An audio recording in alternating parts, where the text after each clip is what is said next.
Japan is an archipelago, a chain of islands nestled in the Pacific Ocean off the coast of East Asia. This unique geography has always played a crucial role in its history, providing both isolation from the mainland and a gateway for cultural exchange. The story of Japan begins thousands of years ago, when the first humans crossed land bridges that once connected the islands to the Asian continent. These early settlers were hunter-gatherers, adapting to a land rich in natural resources. Their journey marked the very first chapter in a long and complex narrative of a people who would eventually build one of the world's most distinct and influential civilizations, shaped by both its separation from and connection to the outside world. The earliest distinct cultural period is known as the Jomon period, which began around 10,000 BCE. The name Jomon means cord-marked, referring to the patterned pottery that these people created, some of the oldest in the world. They were not farmers in the traditional sense but lived in settled communities, hunting animals, fishing in the rich coastal waters, and gathering plants, nuts, and shellfish. Their society was relatively stable for thousands of years, developing intricate spiritual beliefs and complex social structures within their small villages. This long era of stability allowed a unique culture to slowly blossom, laying a deep foundation for the Japanese identity that would follow much later. Around 300 BCE, a new wave of change swept across the islands with the arrival of the Yayoi people. Originating from the Asian mainland, likely the Korean peninsula, they brought with them transformative technologies that would forever alter the course of Japanese history. The most significant of these was wet rice agriculture. This new farming method allowed for the cultivation of large, reliable food surpluses, which in turn supported a much larger population. The Yayoi people also introduced metalworking, bringing bronze and iron tools and weapons to Japan. These innovations led to more complex and stratified societies, where powerful clans began to compete for land and influence. This era of competition and social change culminated in the Kofun period, starting around 250 CE. The name comes from the massive burial mounds, or kofun, that were constructed for the elite rulers of the time. These impressive tombs, some shaped like keyholes and stretching for hundreds of meters, are a testament to the growing power and authority of regional leaders. They were filled with artifacts like iron armor, swords, and ornate mirrors, indicating a society with a strong warrior class and sophisticated craftsmanship. It was during this period that the early foundations of a centralized state began to form, with the Yamato clan in the Nara region gradually asserting its dominance and establishing a lineage that would eventually become the imperial family of Japan. The Asuka period, starting in the 6th century, was a big step for Japan in becoming a united country. This time was special because Buddhism came to Japan from Korea, and people really liked it. Along with Buddhism, many other new ideas from the Asian continent arrived too. Buddhism brought not just new spiritual beliefs but also cool new ways to do art, build things, and run the government. Prince Shotoku, who was a very important helper to the emperor back then, really supported Buddhism. He helped spread its teachings. He also wrote something called the 17-Article Constitution. These were rules for how to be good and how to run the government, based a lot on Buddhist and Chinese ideas. His goal was to make the government stronger and fairer, with the emperor in charge. After the Asuka period, the capital city was set up in Heijō-kyo, which is now the city of Nara. This started the Nara period in 710. During this time, the emperor's court worked hard to get more power. They copied how the government and laws worked in Tang China. They put in place a detailed system of laws called the Ritsuryo system. This system helped them manage land, taxes, and how things were run in all the different areas of Japan. Buddhism became super important, and the government even paid for amazing temples to be built. The most famous one is the Tadaiji Temple in Nara. This huge temple had a giant bronze statue of Buddha. It was a strong sign that the emperor was both the political leader and the spiritual leader of the country. In 794, the emperor's court moved the capital again. This time it went to Heian-kyo, which is now the city of Kyoto. This move started the Heian period. This time is famous for its amazing cultural achievements and the fancy life at court. It lasted for almost 400 years. Even though the emperor was still the symbol of the country, the real power slowly moved away from him. It went into the hands of powerful rich families, especially the Fujiwara family. The Fujiwara family was very clever. They made sure their daughters married emperors and they served as helpers to the emperors. This way, they pretty much ruled Japan from behind the scenes for many generations. It was in the special world of the Heian court that a truly Japanese culture grew. This was a time of amazing art and writing. Rich people were expected to be good at writing poems, playing music, and beautiful writing. Ladies at court especially wrote some incredible books. Murasaki Shikibu wrote The Tale of Genji, which many people think is the world's first novel. It's a long story that shows all the love stories and beautiful tastes of the rich Heian people. Sei Shonagon's The Pillow Book had funny and smart thoughts about life at court. This period set the style for classic Japanese art, focusing on subtle beauty and a deep appreciation for how quickly life changes. As the authority of the Heian court weakened and its focus turned inward to cultural pursuits, control over the provinces began to slip. Powerful landowning families in the countryside started to build their own private armies to protect their estates and expand their influence. These warriors came to be known as samurai, a new class of professional soldiers who lived by a strict code of honor and loyalty. By the 12th century, two major samurai clans, the Taira and the Minamoto, had grown so powerful that they vied for control of the entire country. Their rivalry erupted into the Genpei War, a brutal conflict that ended with the victory of the Minamoto clan in 1185, effectively ending the era of aristocratic court rule. The leader of the victorious Minamoto clan, Minamoto no Yoritomo, established a new form of government in Kamakura, far from the imperial court in Kyoto. In 1192, the emperor granted him the title of shogun, or supreme military commander, officially marking the beginning of feudal Japan. Under this system, the emperor remained the revered symbolic figurehead, but real political and military power rested in the hands of the shogun and his warrior government, known as the bakufu. This new political structure, where military leaders ruled in the name of the emperor, would define Japanese governance for the next 700 years, creating a society dominated by the samurai class and their values. The feudal period was not always peaceful.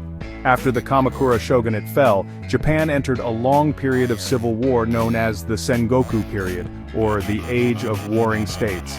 For over a century, powerful regional lords, known as daimyo, fought relentlessly for territory and supremacy. It was a time of great turmoil and social upheaval, but also of great change. This era of conflict finally came to an end in the late 16th century with the efforts of three successive great unifiers, Oda Nobunaga, Toyotomi Hideyoshi, and Tokugawa Ieyasu. Through a combination of brilliant military strategy and ruthless political maneuvering, they gradually brought the warring domains under centralized control. In 1603, Tokugawa Ieyasu completed the unification and was appointed shogun, establishing the Tokugawa shogunate with its capital in Edo, which is modern-day Tokyo. This marked the beginning of the Edo period, a remarkable era of over 250 years of peace, stability, and national isolation. The Tokugawa shoguns implemented a strict social hierarchy and policies to control the daimyo, ensuring they could not challenge the central government. They also enacted the Sakoku policy, severely restricting foreign trade and travel to prevent the influence of Western powers and Christianity. This period of isolation fostered a unique and vibrant domestic culture, with the rise of kabuki theater, ukiyo-e woodblock prints, and a bustling urban life in cities like Edo. By the mid-19th century, Japan's long period of self-imposed isolation was becoming increasingly difficult to maintain. Western powers, empowered by the Industrial Revolution, were expanding their influence across Asia, and Japan was a tempting target for trade and resources. In 1853, the United States sent a fleet of heavily armed black ships under the command of Commodore Matthew Perry, who delivered an ultimatum demanding that Japan open its ports to American trade. The Tokugawa shogunate, realizing its military was no match for modern Western firepower, was forced to sign treaties that were deeply unfavorable to Japan. This perceived weakness and humiliation sparked widespread anger and internal turmoil across the country. This crisis exposed the deep cracks in the Tokugawa system. Many samurai, particularly from powerful domains in the south like Satsuma and Choshu, felt that the shogunate had failed in its duty to protect the nation. A powerful movement emerged under the slogan Sono Joa, revere the emperor, expel the barbarians, which aimed to overthrow the shogunate and restore direct imperial rule. After a brief civil war, the forces loyal to the emperor triumphed. In 1868, the last Tokugawa shogun resigned and the young Emperor Meiji was restored to power. This event, known as the Meiji Restoration, was not just a simple change in government. It was a profound revolution that would catapult Japan into the modern world. The new Meiji leaders understood that to resist Western domination, Japan had to become a strong, modern nation itself. They launched an ambitious and sweeping program of reforms with the goal of catching up with the West as quickly as possible. The feudal system was abolished, the samurai class was dismantled, and a modern conscripted army was created. The government sent missions abroad to study Western technology, industry, political systems, and education. They adopted a constitution based on the German model, created a new national banking system, and invested heavily in building railways, telegraph lines, and factories. This period of intense change was driven by the slogan Fukoku Kyohei, enrich the country, strengthen the army. The social and cultural transformations were just as dramatic. Western fashion, ideas, and customs became popular, a phenomenon known as Bunmei Kaika, civilization and enlightenment. Men cut their samurai top knots and began wearing suits, and a new system of universal education was established to create a literate and skilled populace. While Japan eagerly adopted Western models, it did not simply abandon its own traditions. Instead, it sought to blend new ideas with its own cultural identity, creating a unique hybrid of Western technology, Japanese spirit. In just a few decades, Japan had transformed itself from a secluded feudal society into a centralized industrial nation, poised to become a major power on the world stage. Having successfully modernized its economy and military, Japan began to look outward, seeking to build an empire just as the Western powers had done. Its leaders believed that acquiring colonies was essential for securing natural resources, gaining international prestige, and ensuring the nation's security. This ambition first led Japan into conflict with its large neighbor, China. The First Sino-Japanese War, which took place from 1894 to 1895, was fought over influence in Korea. To the surprise of the world, Japan's modern army and navy scored a decisive victory over the much larger but less modernized Chinese forces. The victory gave Japan its first colony, Taiwan, and established it as the dominant power in East Asia. Japan's rising influence soon brought it into conflict with another imperial power, Russia. Both nations had competing ambitions in Korea and Manchuria, a resource-rich region in northeastern China. The resulting Russo-Japanese War, from 1904 to 1905, was a brutal and costly conflict. But once again, Japan emerged victorious. This was a stunning achievement. For the first time in modern history, an Asian nation had defeated a major European power. The victory solidified Japan's control over Korea, which it formally annexed in 1910, and earned it a place among the world's great powers. This success further fueled nationalistic pride and reinforced the belief that military strength was the key to national greatness. During the 1920s, Japan experienced a period of relative openness and democracy, known as Taisho democracy. Political parties grew in influence and society seemed to be embracing more liberal and internationalist ideas. However, this period was short-lived. The global Great Depression of the 1930s hit Japan hard, causing economic hardship and social unrest. Many Japanese, particularly in the military, grew disillusioned with civilian politicians and became convinced that aggressive expansion was the only way to solve the nation's problems. A radical, ultra-nationalist ideology began to take hold, arguing for Japan's divine destiny to lead Asia and free it from Western colonial rule. This aggressive militarism increasingly dominated Japanese politics. In 1931, the Japanese army, acting without direct orders from the government in Tokyo, staged an incident in Manchuria and used it as a pretext to invade and occupy the entire region. They established a puppet state called Manchukuo, effectively turning Manchuria into a Japanese colony. This act of aggression was condemned by the international community, leading Japan to withdraw from the League of Nations. By the mid-1930s, the military had near total control over the government. In 1937, a clash between Japanese and Chinese troops near Beijing escalated into a full-scale invasion of China, marking the beginning of a long and brutal war that would eventually merge into the larger conflict of World War II. Section 6. The fire of war. World War II and its aftermath. Japan's invasion of China in 1937 trapped the nation in a long and draining war. Seeking to secure the resources needed to continue the conflict, particularly oil, Japan's leaders turned their attention to Southeast Asia, a region rich in raw materials, but largely controlled by European colonial powers. This expansionist policy put Japan on a direct collision course with the United States, which responded by imposing a crippling oil embargo. Faced with economic strangulation, Japan's military government made a fateful decision. On December 7, 1941, it launched a surprise attack on the U.S. naval base at Pearl Harbor in Hawaii, hoping to destroy the American Pacific Fleet and secure a free hand in Asia. The attack on Pearl Harbor brought the United States into World War II and turned the conflicts in Asia and Europe into a single global war. In the months that followed, Japan achieved a stunning series of victories, conquering the Philippines, Singapore, Burma, and the Dutch East Indies. It created a vast empire that it called the Greater East Asia Co-Prosperity Sphere, claiming it was liberating Asia from Western colonialism. However, the tide of the war began to turn at the Battle of Midway in June 1942, where the U.S. Navy inflicted a devastating defeat on the Japanese fleet, sinking 4 of its aircraft carriers. From that point on, Japan was on the defensive. For the next 3 years, Allied forces, led by the United States, fought a brutal island-hopping campaign across the Pacific, slowly pushing Japanese forces back toward their home islands. The fighting was incredibly fierce, as Japanese soldiers, driven by a code that forbade surrender, often fought to the last man. As the Allies closed in, they began a massive bombing campaign against Japanese cities, causing widespread destruction and civilian casualties. Despite the hopeless military situation, Japan's leaders refused to surrender, preparing the entire population for a final desperate battle to defend the homeland. This steadfast refusal to capitulate set the stage for the war's tragic and horrifying conclusion. To force a swift end to the war and avoid a costly invasion of Japan, U.S. President Harry S. Truman made the decision to use a new and terrible weapon. On August 6, 1945, an American bomber dropped an atomic bomb on the city of Hiroshima, instantly killing tens of thousands of people and leveling the city.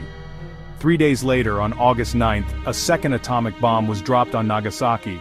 On the same day, the Soviet Union declared war on Japan and invaded Manchuria.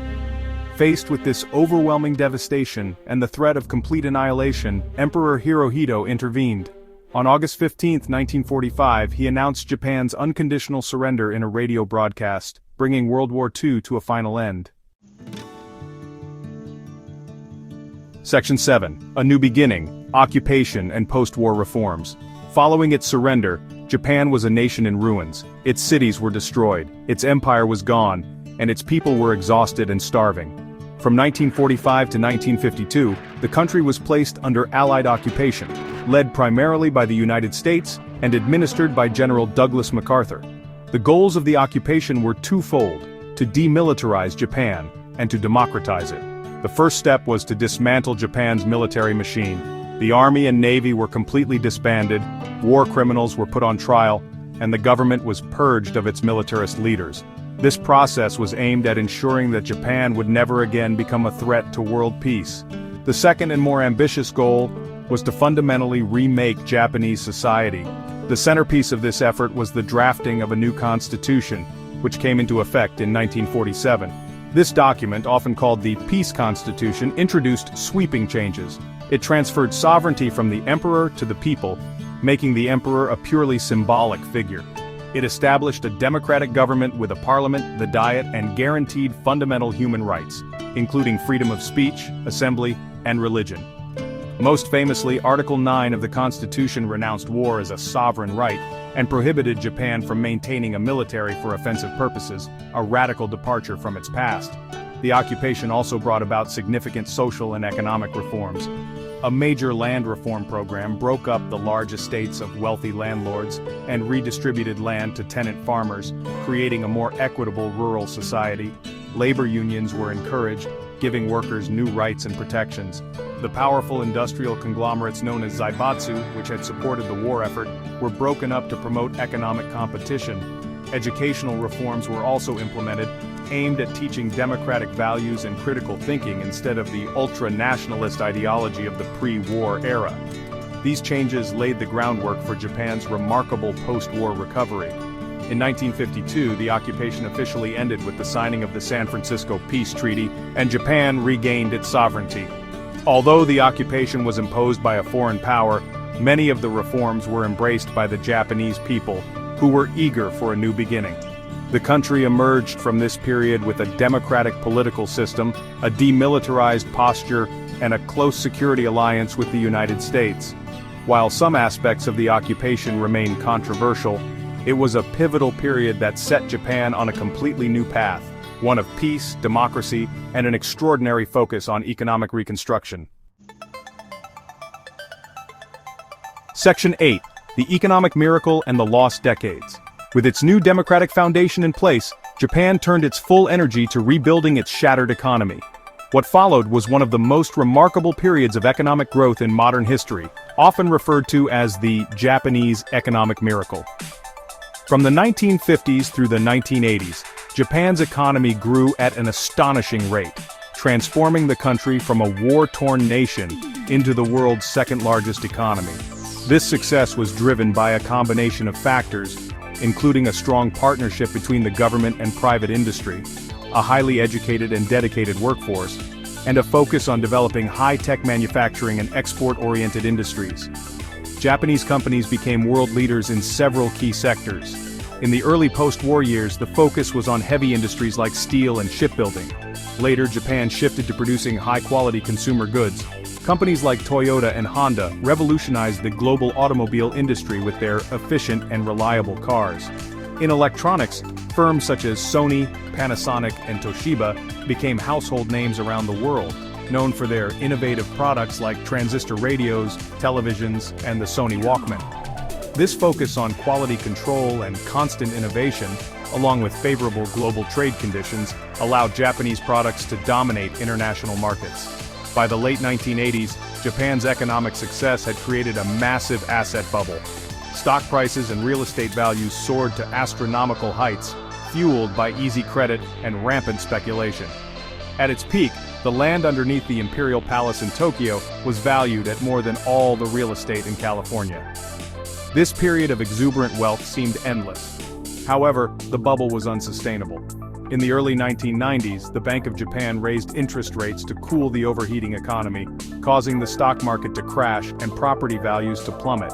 The bursting of this bubble economy plunged Japan into a long period of economic stagnation. This period of stagnation, beginning in the 1990s, is often called the lost decade, though its effects lingered for much longer. The economy struggled with slow growth, deflation, meaning falling prices, and a banking crisis caused by massive bad loans. For a generation of Japanese who had only known rapid growth and prosperity, this was a profound shock. The government tried various stimulus measures, but recovery was slow and difficult. The economic challenges of the lost decades forced Japan to confront deep structural problems and prompted a national conversation about the country's future direction in a rapidly changing global economy. Section 9. Contemporary Japan, Challenges and Cultural Triumphs. Entering the 21st century, Japan has continued to navigate a complex set of challenges, while solidifying its role as a global cultural powerhouse. The economic difficulties that began in the 1990s persisted, compounded by one of the most significant demographic shifts in the world, a rapidly aging population and a declining birth rate. This has created immense pressure on the nation's social welfare systems and workforce, forcing Japan to innovate in areas like robotics and elder care. The country continues to be a leader in technology and high-quality manufacturing, but it now faces stiff competition from neighbors like China and South Korea, pushing it to constantly reinvent its economic model. A defining moment for contemporary Japan occurred on March 11, 2011. A massive magnitude 9.0 earthquake struck off the northeastern coast, triggering a devastating tsunami that swept away entire towns and claimed nearly 20,000 lives. The tsunami also caused a catastrophic meltdown at the Fukushima Daiichi nuclear power plant, the worst nuclear disaster since Chernobyl. This triple disaster deeply shook the nation, raising profound questions about nuclear energy, disaster preparedness, and the resilience of Japanese society. The recovery and rebuilding efforts have been long and arduous, but they have also showcased the remarkable strength, discipline, and community spirit of the Japanese people in the face of immense tragedy. Despite these challenges, Japan's cultural influence on the world has never been greater. While traditional arts like tea ceremonies, kabuki, and woodblock prints are still cherished, it is Japan's modern pop culture that has captivated global audiences. Anime, meaning animation, and manga, or comics, have become a worldwide phenomenon, with series like Dragon Ball, Naruto, and films from Studio Ghibli beloved by millions. Japanese video games, from iconic franchises like Mario and Pokémon to Final Fantasy, have played a foundational role in shaping the global gaming industry. This soft power has given Japan a unique and powerful voice on the international stage. Today, Japan stands as a mature, peaceful, and highly developed democracy. It continues to grapple with economic and demographic hurdles while preserving its rich cultural heritage and driving global trends in technology and entertainment. Its journey from an isolated feudal society to a modern marvel is a testament to its capacity for profound change and adaptation. From the ancient temples of Kyoto to the neon-lit skyscrapers of Tokyo, Japan offers a compelling story of resilience, innovation, and the intricate dance between tradition and modernity. Its epic history continues to unfold, shaping not only its own future but also the wider world. Ready for a history adventure? Join our community. Subscribe to World History, smash that like, share with friends, and drop your thoughts below. Let's make history together. See you in the comments.